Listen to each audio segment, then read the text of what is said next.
유례 없는 큰 위기 상황을 표현할 때 영어로 perfect storm 이런 표현을 씁니다.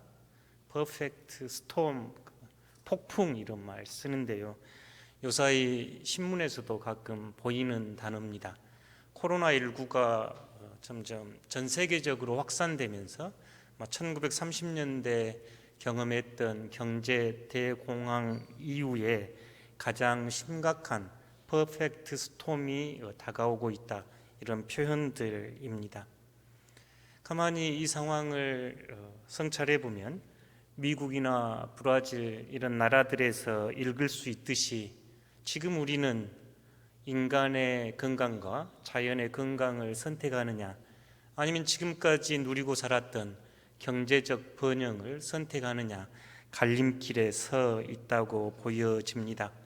그래서 많은 이들은 지금을 전환의 시대라고 이야기하며 우리에게 전환을 요청하기도 합니다.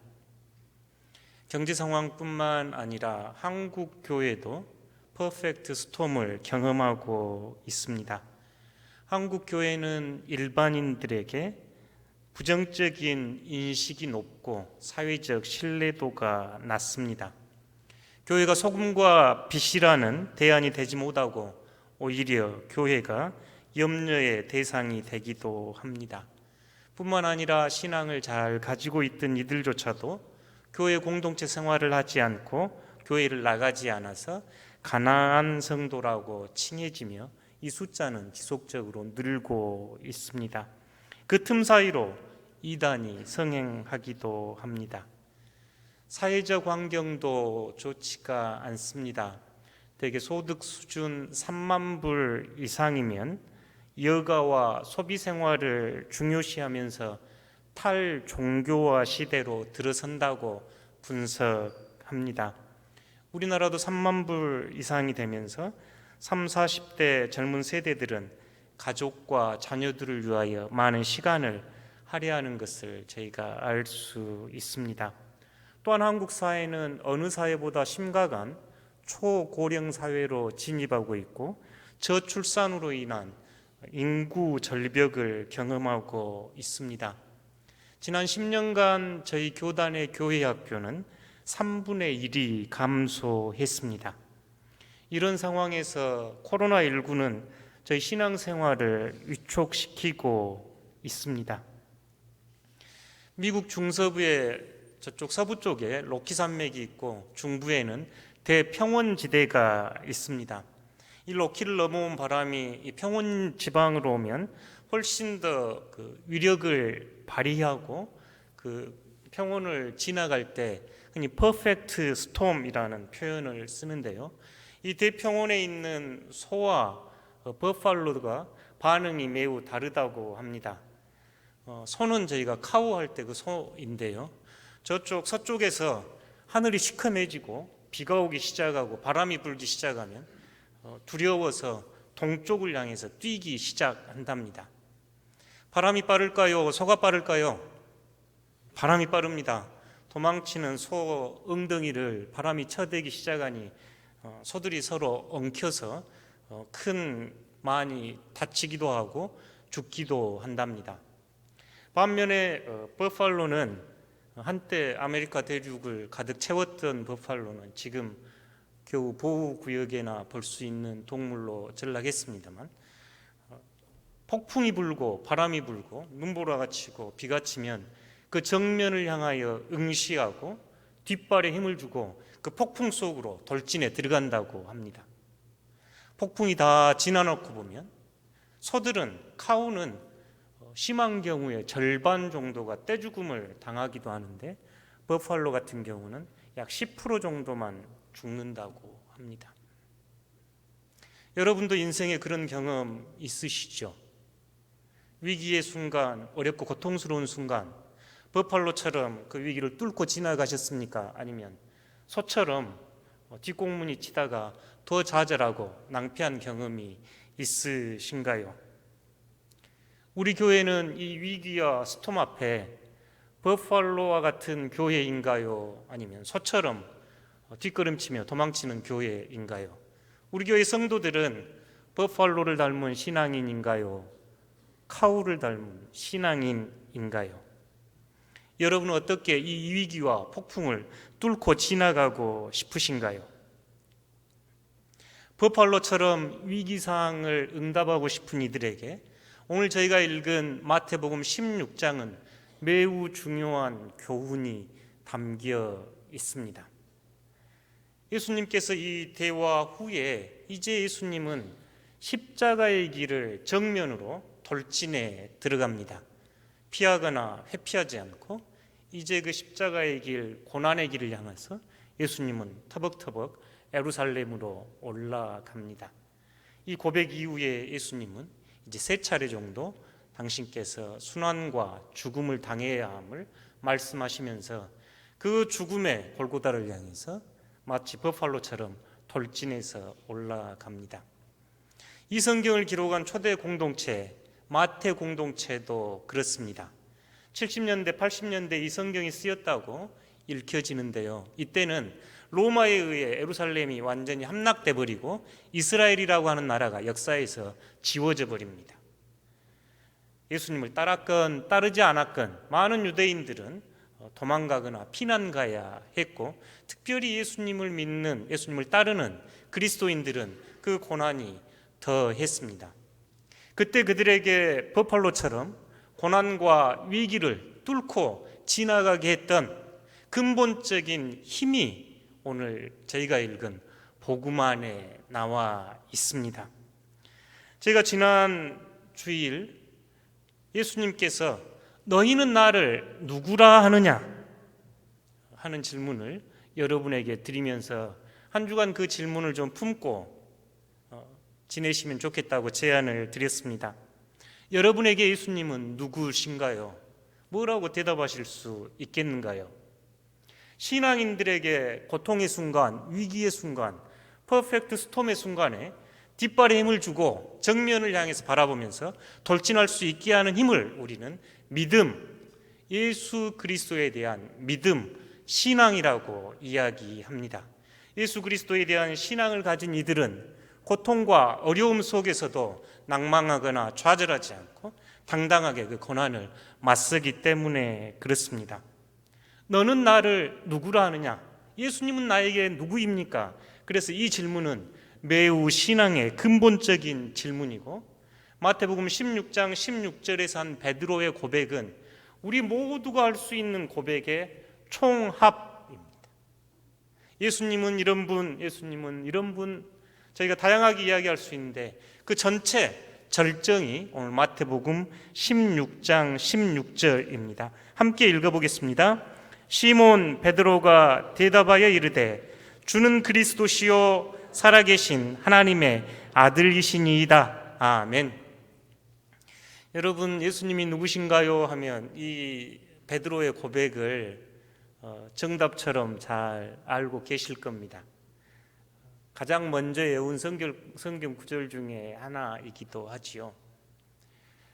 의미를 조금 생각해 보겠습니다. 주는 그랬는데 당신은, 너희는 나를 누구라 하느냐 하는 이 말에 베드로의 고백입니다. 당신은 그리스도입니다. 살아계신 하나님의 아들입니다. 이 두 가지를 지금 대답합니다. 그리스도시요 살아계신 하나님의 아들입니다. 매우 중요한 예수님에 대한 고백 두 측면입니다.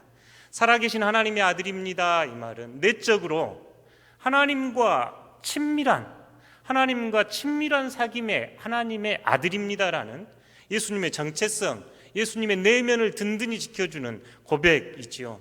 이 고백은 예수님께서 세례받을 때 하늘이 열리고 하늘로부터 이는 내 사랑하는 아들, 내 기뻐하는 자라는 음성을 들었던 말씀이 이는 내 사랑하는 아들, 살아계신 하나님의 아들입니다.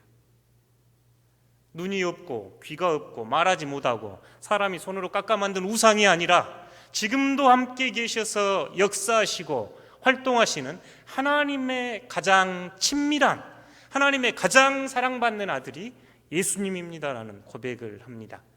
그리스도는 우리가 흔히 예수님의 직무, 예수님의 사명, 이 그리스도 안에 들었습니다. 그리스도는 유대 전통에서 기름 부음 받은 자, 머리에 기름을 부어서 세우는 세 직분이 있는데, 첫째가 왕입니다. 두 번째가 선지자, 세 번째가 제사장인데요. 이 왕과 선지자와 제사장을 세울 때 머리에 기름을 부어 세웁니다. 하나님의 사람입니다. 하나님께서 주신 사명을 걷는 이입니다 하는 게 이 그리스도 메시아라는 뜻 안에 들어있지요. 여러분, 지금 이 대화가 펼쳐지는 곳은 가이사라 빌립보라고 하는 도시입니다. 거대한 로마 황제의 신전과 신상을 앞에 떡 두고 나의 왕은 저 황제가 아니라 나사렛 예수 당신입니다 하고 고백하는 겁니다. 편안하고 좋은 상황이 아니라 황제가 내 주인이 아니라 나사렛 예수, 예수님이 나의 왕입니다 하는 고백이 이 그리스도 안에 들어 있습니다. 굉장히 큰 고백입니다. 전체가 로마 제국의 시대였고, 로마 황제는 신의 아들로 추앙받고 있는 이 자리에서 나사렛 예수, 당신이 나의 주인입니다, 신입니다라고 하는 고백입니다. 두 번째, 예언자라는 고백. 이 당시에도 많은 이들이 로마 제국의 한거에서 이곳저곳에서 저항 운동을 펼치기도 했고, 또 바리새인이나 사두개인 서기관들은 율법에 따라 진리를 선포하면서 예언자 노릇을 했었지요. 그들이 예언자가 아닙니다. 하나님 나라를 선포하고 하나님 나라가 여기에 임했다고 하시는 당신이 진정한 예언자입니다 하는 고백이 그리스도 안에 들어 있습니다. 세 번째, 당신은 제사장입니다. 제사장은 이스라엘 백성과 하나님을 회복시키는 사역을 하였고, 형제와 형제가 다툼이 있을 때 회복시키는 사역을 하였지요. 지금 저 예루살렘 성전에서 소를 잡아 번제를 올리는 그들이 제사장이 아니고, 지금 이곳에서 당신 자신을 십자가의 제물로 내어드린 당신이 제사장입니다 하는 고백이 그리스도 안에 들어 있습니다. 예수님은 왕으로, 선지자로, 제사장으로 이곳에 오셨다는 고백이 주는 그리스도시요, 초대교회의 제1번째, 첫 번째 신앙 고백이었습니다. 나사렛 예수 당신이 그리스도입니다, 왕입니다, 선지자입니다, 제사장입니다 하는 고백이 주는 그리스도시요 이 안에 들어 있습니다. 살아계신 하나님의 아들, 당신의 배심 가득히 지금 이 시대의 저항에서 당당하게 맞설 수 있는 그 힘이 나오는 이 근본은 살아계신 하나님의 아들입니다 하고 지금 이 베드로가 고백을 하고 있습니다.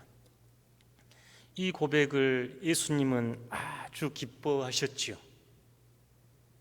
그러면서 17절 보시면 예수께서 대답하여 이르시되 바요나 시모나, 바는 요나의 아들 시모나, 내가 복이 있도다. 참으로 복되다. 이를 내게 알게 하니는 혈육이 아니요, 누구에게 배웠거나 너 몸에서 난 게 아니요, 하늘에 계신 내 아버지시니라. 하나님께서 너에게 알려주어서 너가 이 고백하였다 하면서 18절 함께 읽겠습니다. 또 내가 내게 이르노니 너는 베드로라. 내가 이 반석 위에 내 교회를 세우리니 음부의 권세가 이기지 못하리라. 아멘. 이 지금 마태복음 16장 16절이 저희로 버팔로처럼 버티게 하는 구절들, 힘들이 지금 들어있는 구절입니다. 당신은 그리스도시요 살아계신 하나님의 아들입니다 하는 이야기를 듣고, 요나의 아들 시몬아, 내가 참으로 복되다. 너가 이렇게 고백하는 것은 너가 혈육으로 난 게 아니고 하나님께서 알려주셨다 이렇게 이야기하면서 너는 앞으로 반석이다. 너는 앞으로 베드로 뜻이 반석입니다. 너는 요나의 아들 시몬이 아니고 반석이다 하면서 예수님께서 아주 중요한 말씀을 하시는데, 복음서에서 딱 한 번 나오는 우리가 쓰는 단어 교회가 여기에서 나옵니다. 그 반석 위에 내가 내 교회를 세우겠다. 예수님의 말씀입니다. 베드로의 이 신앙 고백 위에, 이 신앙 고백이 반석이 되어 그 위에 예수님께서 내가 내 교회를 세우겠다 하시는 말씀이 이곳에 있습니다. 신앙 고백, 주는 그리스도시요 살아계신 하나님의 아들입니다. 이 교회가 뗄래야 뗄 수 없는 지금 말씀이 이곳에 있습니다. 교회는 이 건물이 아닙니다. 교회는 원래 갖는 의미조차도 주는 그리스도시요 살아계신 하나님의 아들입니다라고 고백하는 이들의 공동체가 교회입니다. 주에 대한 신앙 고백, 주는 그리스도시요 살아계신 하나님의 아들입니다라고 고백하는 무리들이 모인 공동체가 교회입니다. 여러분, 이 교회는 예수 그리스도가 머리가 되시고 여러분은 그리스도의 몸입니다. 여러분은 서로에게 지체입니다. 바울의 고백이지요. 어떤 교회가 좋은 교회인가요? 어떤 교회를 꿈꾸신가요? 우리가 소망하는 교회는 어떤 교회입니까? 위기가 닥치고 시험이 닥치고 환란이 닥칠 때일수록 우리가 더 바라보아야 할 것은 어딘가요? 오늘 말씀의 고백처럼 내가 내 교회를 반석 위에 세우리니 하신 주님입니다. 힘들고 어렵고 위기의 순간일수록 예수 그리스도를 바라보아야 합니다. 그리스도는 교회의 머리이시고 여러분은 그의 몸이기 때문에 그렇습니다. 저희가 예수님의 세 가지 직분, 왕과 선지자와 제사장처럼 교회도 중요한 세 가지가 있습니다. 왕이신 예수 그리스도를 고백하는 자리가 예배입니다. 교회의 심장은 그래서 예배라고 저희가 이야기합니다. 교회의 심장은 예배입니다. 교회의 손과 발은 예수님께서 하나님의 나라를 펼쳐 보이셨던 선지자, 예언자적 사명을 감당하셨던 그 이름을 요새 우리말은 선교, 예수님께서 제사장이 되셔서 자신의 핏값으로 우리를 하나로 모으신 것을 친교. 그림 한번 띄워주시겠어요? 그림이 사라지고 글자만 올라왔네요. 저희가 교회를 생각할 때 조금 기억하시면 좋겠는 게 예수님은 그리스도입니다. 이 그리스도는 우리가 교회에서 예배드리는 모습, 선교자로 살아가는 모습, 친교로 한 몸을 이루려고 하는 이 모습 안에서 그리스도는 우리 안에 당신을 드러내십니다. 먼저 예배는 심장입니다. 교회의 심장은 예배입니다. 심장이 너무너무 중요하지요. 심장은 온몸의 피를 통해서 우리의 산소와 에너지를 공급하지요. 그래서 심장이 멈추면 산소가 공급되지 않아서 생명에 큰 위험을 당하기도 하지요. 뿐만 아니라 이 심장의 중요한 다른 기능 하나는 온몸을 돌고 온 피가 피에 있는 찌꺼기를 이 심장으로 보내서 심장이 정화시키고 새 피로 만들어내는 작업이지요. 저희들이 인식하든 인식하지 않든 이 심장은 24시간 이 일을 하기에 우리가 살아갑니다. 예배의 자리가 그렇습니다. 예배의 자리에서 우리가 예수 그리스도가 나의 왕입니다. 로마 황제가 세상 권력이, 세상 물질이, 세상 부가 내 중심이 아니라 예수님이 내 왕입니다. 부활하신 부활의 주의 그 생명이 나를 살아가게 합니다. 그 고백이 예배의 자리입니다. 지치고 힘들고 어려움을 당했던 이들이 예배드리는 과정 속에서 예배 안에서 주님을 만나 주님과 함께 치유되고 회복되는 순간이 바로 예배이지요. 한 주간 얼마나 지치고 힘들고 어려웠습니까?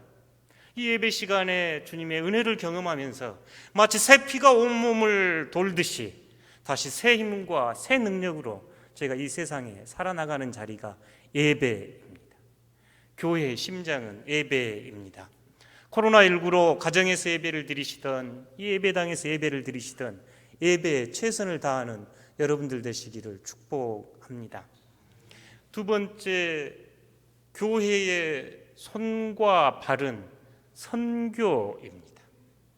예수님께서 이 땅에 오셔서 하나님 나라를 전파하시고 선포하신 첫 번째 선교사, 하나님의 선교를 하신 분, 하나님께 파송받는 분, 이렇게 우리가 이해를 합니다. 하나님은 예수님을 이 땅에 파송하셨고 이 땅에 하나님 나라 선포를 맡기셨습니다. 예수님은 여러분에게 하나님의 나라를 선포하라고 위임하셨습니다. 선교는 저 멀리 나가서 하는 것만이 꼭 선교가 아닙니다.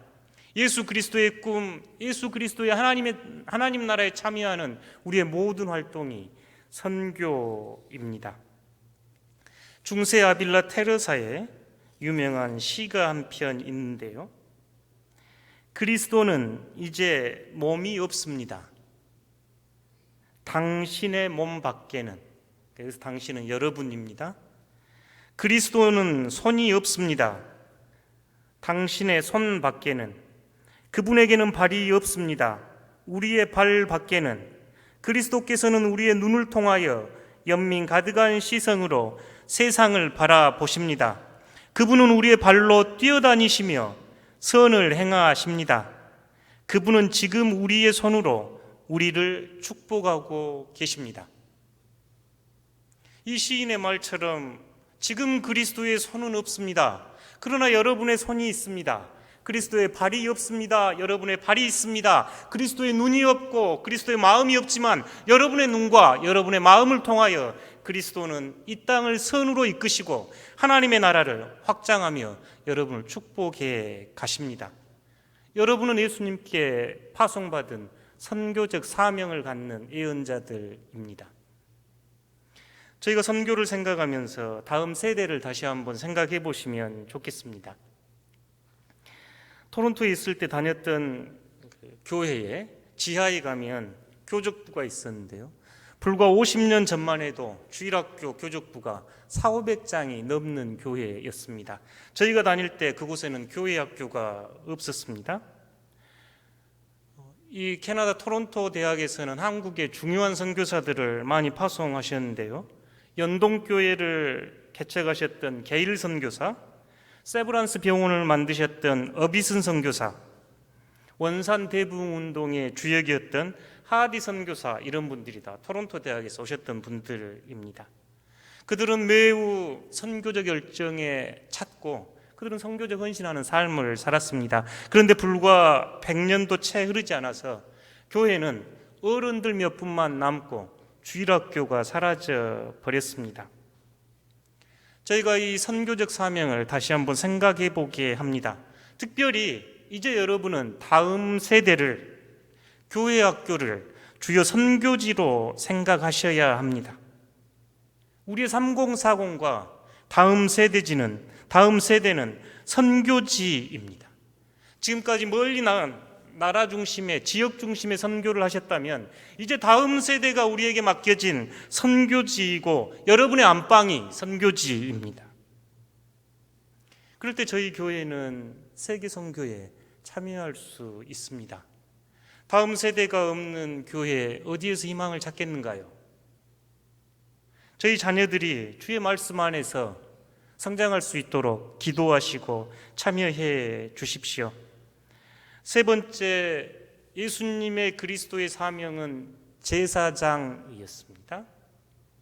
구약의 제사장은 동물을 하나님께 올려드리는 일을 했지요.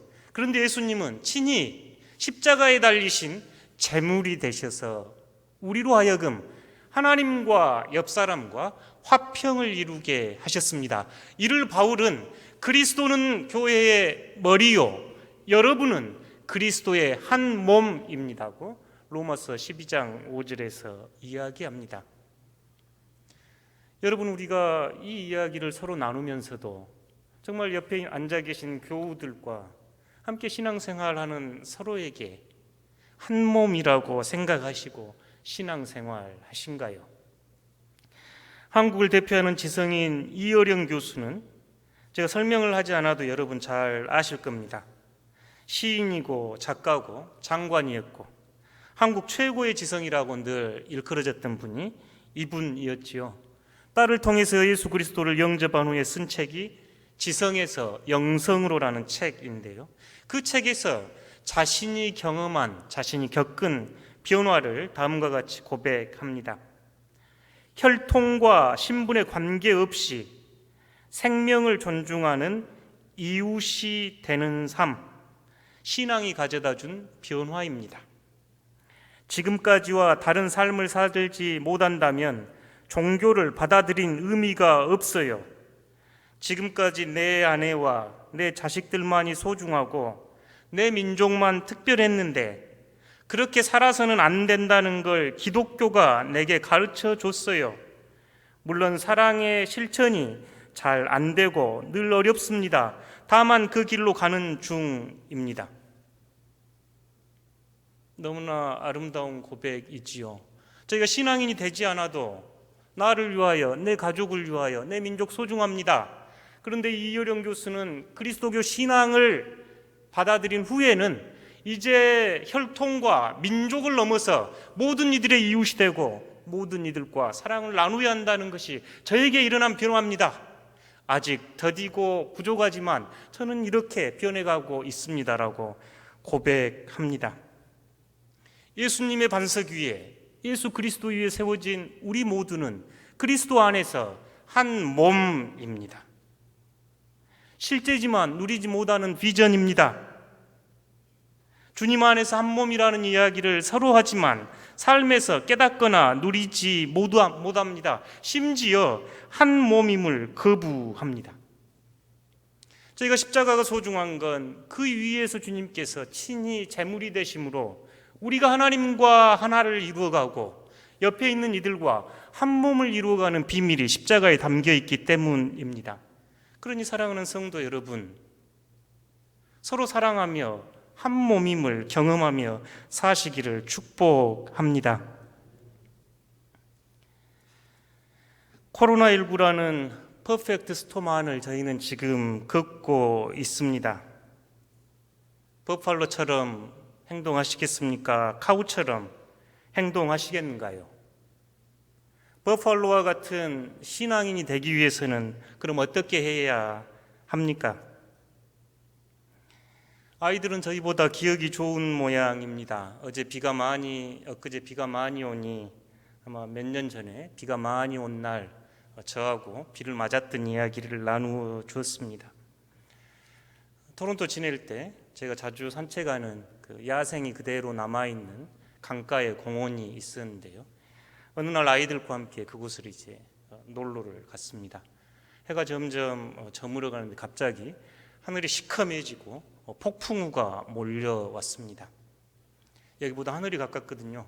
번개가 치면 저 동쪽에서 서쪽 끝까지 번개가 치고 시커하고 하늘은 시커하고 비는 쏟아질 때 어서 빨리 이제 아이들은 집으로 가고 싶어 했는데 제가 아이들을 잡고 이 폭풍을 맞기로 했습니다.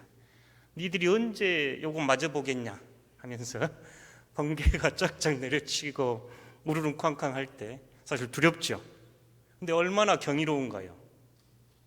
저희가 그 비를 맞고 그 폭풍을 지나왔습니다.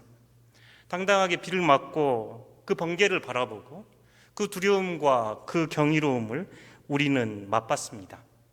그 아이들에게 아빠가 옆에 있으니 괜찮다. 이때 폭풍을 뚫고 지나가는 것을 맛보라고 이야기했습니다. 세월이 지나 지금은 추억처럼 떠올려지곤 합니다. 얼마 전 큰아이가 고등학교를 지나가면서 기숙사 학교로 떠나갔습니다. 그때도 이 이야기를 다시 한번 떠올렸습니다. 일본에서 쓰나미가 닥쳐올 때 하는 이야기라고 하는데요. 여러분, 배가 쓰나미를 만났을 때 파괴되는 배와 생존하는 배가 있답니다. 마치 버팔로와 카우처럼 말입니다. 파괴되는 배는 쓰나미가 오면 그게 두려워서 반대쪽으로 기술을 트는 배는 이 쓰나미에 휩쓸려 버린다고 합니다. 그런데 쓰나미가 오는 쪽을 정면으로 부딪혀 나가는 배는 생존한다고 하는 이야기를 글에서 읽은 적이 있었습니다. 아이에게 그렇게 이야기했습니다. 살다 보면 이 폭풍우 같은 쓰나미 같은 일들을 경험할 때가 있을 때 회피해서 뒷공문이 치고 도망가지 말고 정면으로 부딪혀야 한다. 우리를 정면으로 부딪히게 하고 버티게 하는 힘이 신앙이다. 주는 그리스도시요 살아계신 하나님의 아들입니다 하는 신앙이 우리를 이 위기 속에서 퍼펙트 스톰 속에서 버티게 할 것입니다. 사랑하는 성도 여러분, 어떻게 하시고 싶으신가요? 어떻게 하면 우리 교회가 버팔로와 같은 신앙을 가진 교회로 성장할 수 있겠는가요? 어떻게 하면 여러분은 버팔로처럼 위기 앞에 돌진해 나가겠습니까? 히브리서 12장 2절을 다 함께 읽어보겠습니다. 믿음의 주요 또 온전케 하시는 이인 예수를 바라보자. 아멘. 한글로 조금 전달이 약합니다. 예수를 바라보자. 영어 성경으로 보면 Fix your eyes 이렇게 썼습니다. 여러분 눈을 거기다가 고정하십시오. 폭풍이 불고 위험이 처하고 고난이 다가올 때 예수 그리스도에게 시선을 고정하십시오. 예수를 바라보십시오.